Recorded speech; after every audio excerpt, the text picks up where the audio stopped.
Hi, I'm Rathish, and today we are going to see how a mechanical watch works. The watches have no battery, microchip, or circuitry. Watch parts are machined to near perfection at microscopic sizes and tolerance with accuracy within 2 to 3 seconds per day. Let's take a high level view before diving into specific parts. Power is stored in mainspring and released in reliable increments by the escapement mechanism.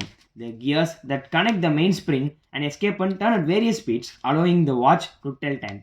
Now let's look at each section in depth. The crown. The crown is pulled out to set the time and pushed in to wind the watch. The setting jumper has indents to keep the crown mechanism locked in place. Each mode engages different gears and sets the crown in different ways. When the crown is pushed in for winding, the sliding pinion meshes with the set of gears connected to the mainspring. The crown is pulled out to set time. When the crown is pulled outwards, the setting lever clicks into the second indent in the rigid setting jumper. At the same time, this setting level presses against the spring-loaded yoke. The yoke moves the sliding pinions into connection with the time setting gears. Now what you're seeing is the mechanism of setting time. Let's see this transition a few more times. The mainspring. The mainspring is a thin, nearly foot-long strip of hardened metal coiled into a spring and is contained by a metal spring barrel. It's connected to the winding pinion at one end and to the mainspring barrel at the other end. The winding pinion moves independently of the barrel. A connected ratchet wheel and a click assembly allows the pinion servo to rotate in only one direction and keeping the spring from unwinding and ensuring that the spring power can only exit through the barrel. This is how the main wheel works. The wheel train. The wheel train drives time-keeping hands and associated wheels. The center wheel is driven by the mainspring barrel and rotates once per hour.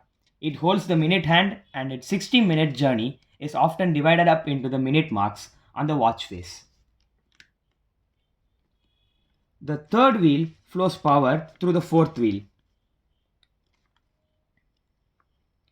The fourth wheel rotates once per minute in incremental ticks and holds the second hand. Again, marks on the watch face can make it easier to see how many seconds have passed within one full long revolution of this.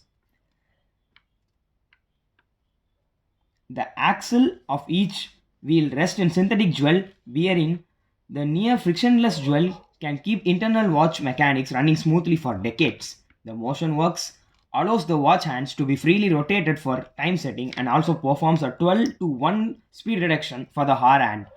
Since the center wheel and the minute hand rotates once per hour and the hour hand needs to make a much slower journey, creating a 4 rotation once every 12 hours, and it passes by our marks on the watch list.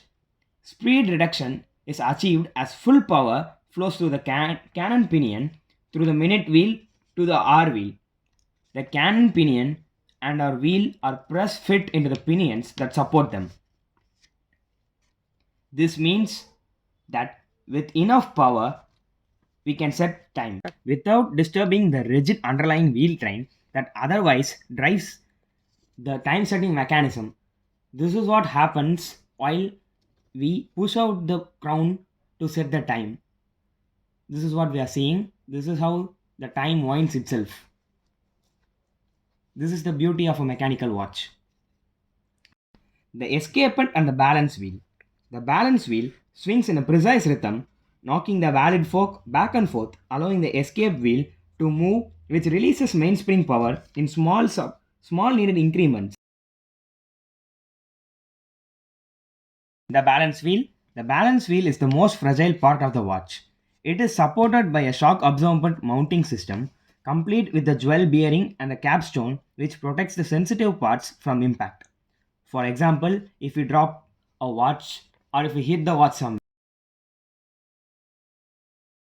The balance wheel is partly driven by the hairspring. The escapement, pallet fork, and escape wheel form the escapement clever exchange of power. What happens here forms the heart of the technical operation of the watch. Driven by the hairspring, the balance wheel impulse spin bumps into one side of the pallet fork, releasing the opposing pallet jewel from its locked position against an escape wheel tooth. Just as the pallet jewel slips free, the specially shaped escape wheel tooth delivers a little impulse of power from the mainspring through the pallet fork, which in turn rushes the impulse pin, launching the balance wheel into another swing. And so the process repeats as long as the watch has the mainspring power. The hairspring has regulator pins to adjust the active length of the spring. This alters the balance wheel swing rate and sets the speed of the entire watch. This is what is meant by regulating the watch.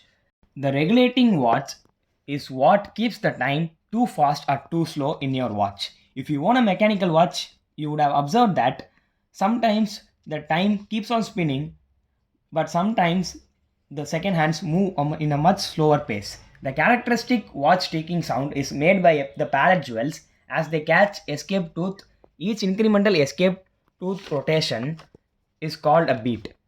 The common watch beats rate is 21,600 beats per hour, which is 6 beats per second. The supporting structure. The supporting structure holds various specially shaped metal plates together to support the watch internals.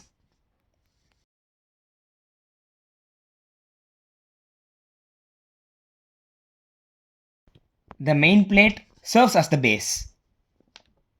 The barrel bridge. The barrel bridge holds the mainspring barrel and associated parts. The train wheel bridge. The train wheel bridge supports the wheel train. The pallet bridge.